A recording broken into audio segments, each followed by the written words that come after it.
Mental health.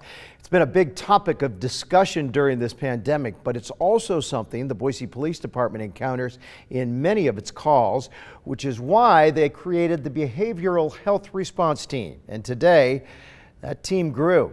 Our Shira Matsuzawa joins us now to walk us through what this team does and why it's so important. Shira. Well, Mark, when this team first started, there was only a single member. Now it's comprised of 4 people. Take a look.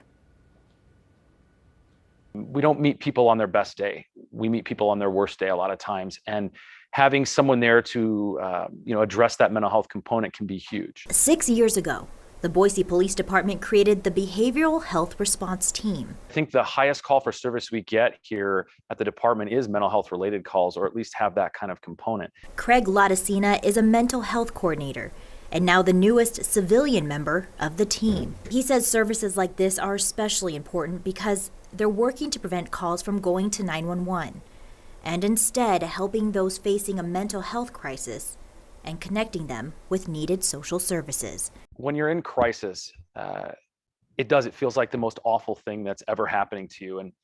And knowing that there are people out there in our community that really do want to help and really do want to offer you the services, or even just sit there and talk to you for a minute, that exists not only within our department, but with a lot of our community partners.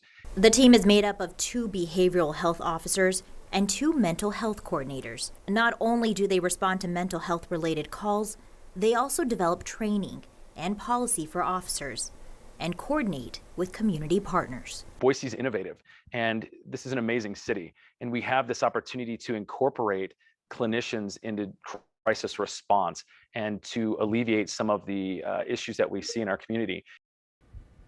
And that training mentioned is known as the Crisis Intervention Training, which all Boise police officers receive, and it includes verbal de-escalation and how to recognize signs of mental illness. And Craig tells me anyone in crisis can call them, and they will do what they can to help. Mark?